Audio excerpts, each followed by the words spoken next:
Los medios occidentales mienten, tergiversan y manipulan, o en el mejor de los casos ocultan la información más relevante. Así que aquí estamos nosotros, un día más, con esta nueva entrega de Desmintiendo la propaganda occidental. Enseguida vamos con el contenido principal, pero antes una pequeña actualización. No os podéis ni siquiera llegar a imaginar la locura que están siendo estos días y bueno, pues en general la temporada que ya llevo aquí en Donbass. Además, últimamente se me ha juntado también con un estado de salud altamente mejorable, por decirlo en términos suaves. Estoy intentando hacer lo posible para que estos informes sigan adelante y quería aprovechar este momentito muy corto antes de pasar con el contenido principal para deciros dos cosas. En primer lugar, muchísimas gracias a todos los que estáis ahí al otro lado. Os leo, no me da la vida para responder a comentarios. Tengo un montón de emails acumulados, ni siquiera he podido entrar en lo que es la bandeja de entrada.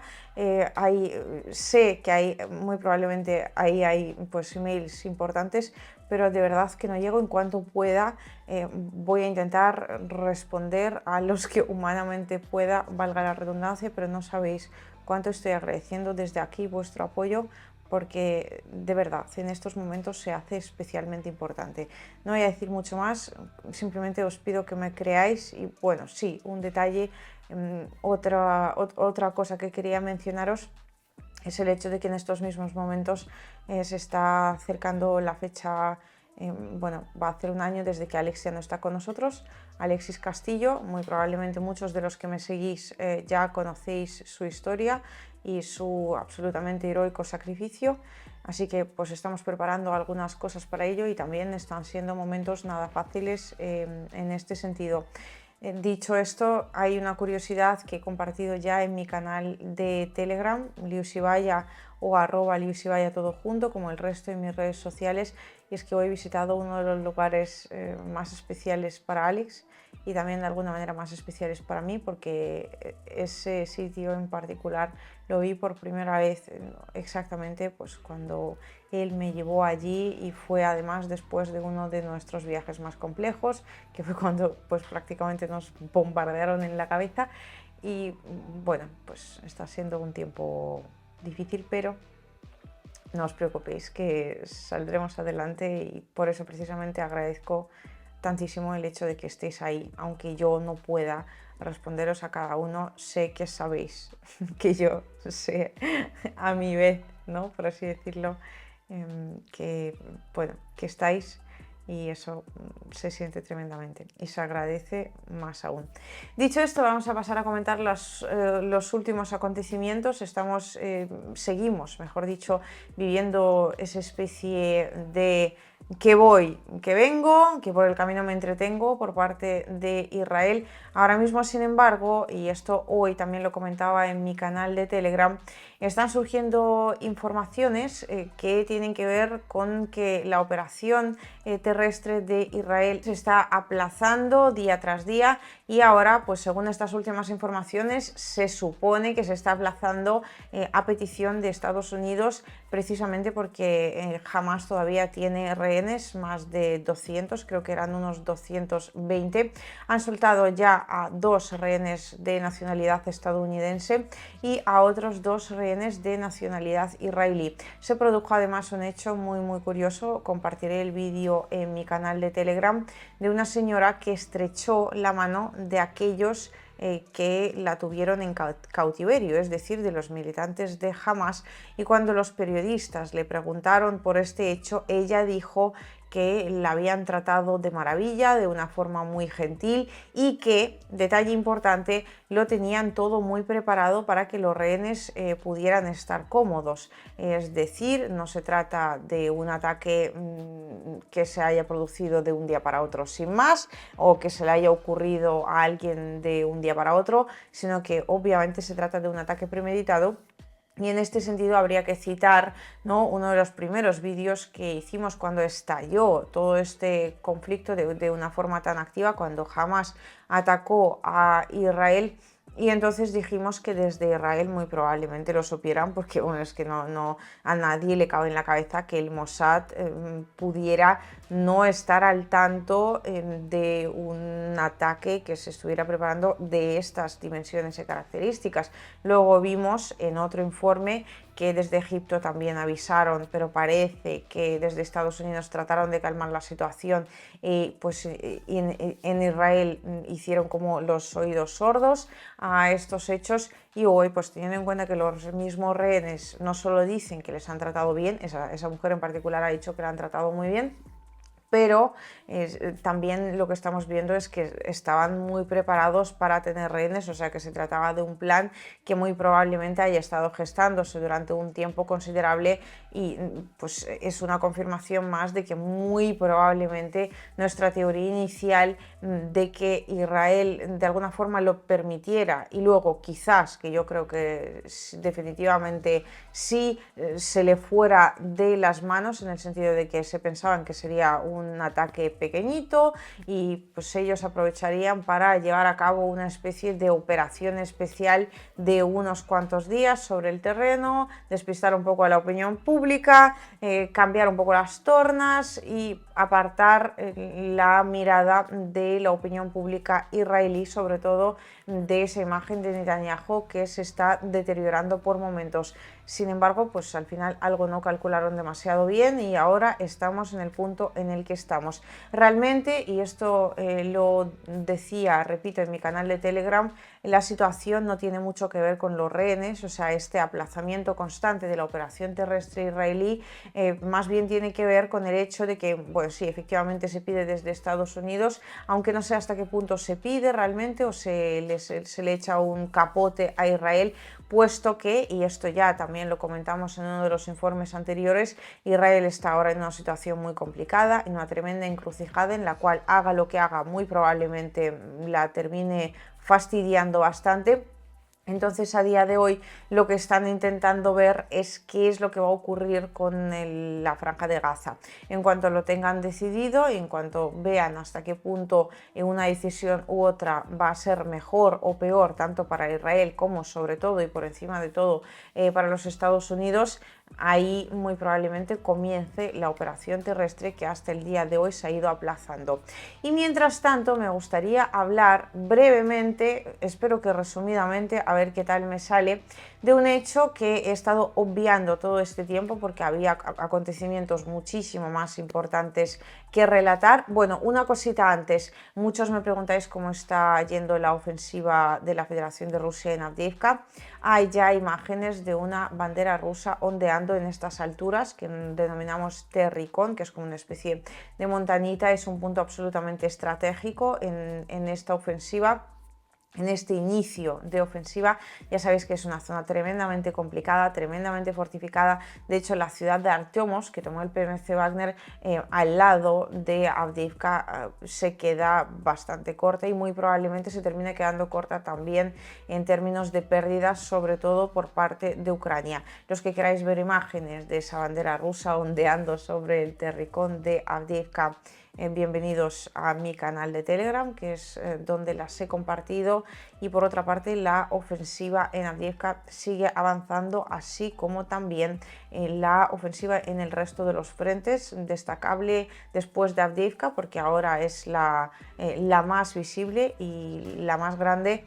Quizás la siguiente sería la de Kupiansk. Iré informando sobre todo esto en mi canal de Telegram y ahora sí que sí, pasamos a lo que principalmente quería comentaros, y es que ya hemos hablado de la situación general en términos geopolíticos, en el sentido de que ahora pues se están despertando otros países que en principio no estaban involucrados en ningún tipo de guerra proxy en estos últimos tiempos, léase Irán, y ahora sin embargo se están intensificando ataques de Irán. Hoy ha habido otros 3, en este caso con drones, contra las bases militares estadounidenses en Siria e Irak. Ya habíamos comentado este hecho, efectivamente ahora, sobre todo a raíz de ese calentamiento, llamémoslo así, de la situación, esa escalada de tensión en Oriente Medio, pues otros países están intentando aprovechar para iniciar otra especie de guerras proxy o comenzar al menos con ataques para, digamos, darle la puntilla, no de momento final, pero sí una de las definitivas a la hegemonía estadounidense, que obviamente está sufriendo tremendamente con esa pérdida de reputación por parte de Israel, lo cual también ya comentamos en uno de los informes anteriores. Y en este sentido, fijaos si ha sido importante, de momento no hemos visto imágenes del resultado, no sé si se van a terminar filtrando o no, la cosa va a estar difícil para que las terminemos viendo, pero Biden estaba en ese momento dando una conferencia y tuvo que cancelarla, salió corriendo, estuvo reunido con algo así como su gabinete de urgencia y veremos cuál va a ser la respuesta por parte de Estados Unidos, pero todo apunta a que es muy probable que estos ataques de Irán vayan intensificándose prácticamente día tras día, porque es una buena oportunidad para dicho país para ponerle un clavito más al ataúd de la hegemonía estadounidense, en este caso, que hace tiempo que se encuentra muy pero que muy moribunda. Eso en cuanto a la situación geopolítica general, ya lo comenzamos a comentar ayer mismo y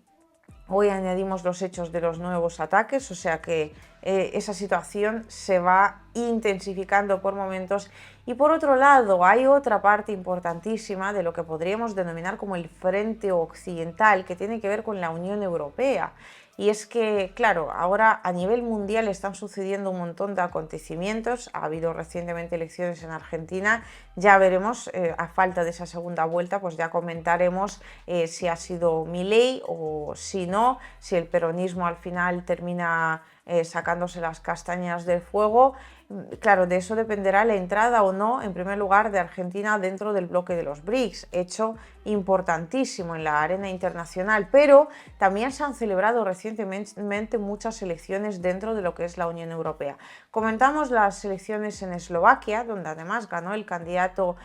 nada favorable a seguir suministrando la ayuda a Ucrania. Recientemente algo dijimos sobre las elecciones en Polonia. Ahí no cambia gran cosa en cuanto a Ucrania. Sin embargo, la Unión Europea, fijaos, ya tiene dos problemas. Antes la Unión Europea tenía el problema de Víctor Orbán. Ahora el problema de Víctor Orbán, es decir, esas voces discordantes, ¿no? También anteriormente a la operación especial de Rusia en Ucrania, se podría decir que la Unión Europea también tenía el problema de Polonia, que bueno, pues se ha mostrado históricamente, sobre todo en estos últimos años, bastante rebelde en términos de aplicar según qué legislaciones que le han ido mandando desde la Unión. Sin embargo, ahora, a raíz de lo sucedido con Ucrania, Polonia pues como que se ha convertido casi en lo mejorcito de la Unión Europea en términos de lo obediente que es en cuanto a los intereses de Estados Unidos y pues los pocos problemas que últimamente da, porque desde Bruselas simplemente apartaron todo este tema legislativo. Sin embargo, ahora con estas últimas elecciones lo que se estaba jugando en Polonia era precisamente esa aplicación o no de la legislación europea, y si bien Polonia se ha medio enderezado, veremos qué gobierno terminan sacando al final, pero si el signo del gobierno cambia, entonces el partido en cuestión, que es el que antes estaba en la oposición, es un partido absolutamente europeísta, muy probablemente acerque a Polonia bastante más a lo que Bruselas opina que es bueno para el país. Polonia se medio arregla, ¿no? Se podría decir que todavía está por ver, pero Hungría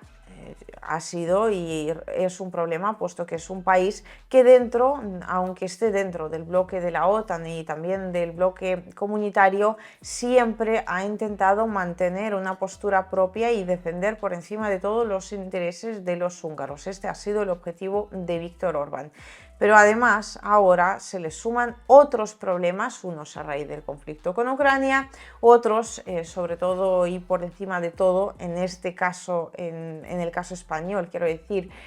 a raíz del conflicto palestino-israelí. Y en definitiva estamos viendo que dentro de lo que es la Unión Europea, que se nos ha ido vendiendo durante todo este tiempo como un bloque, como una unidad única, valga la redundancia, o sea, redundancia total, perdonadme, que todavía en mi cabeza no del todo sana, por así decirlo,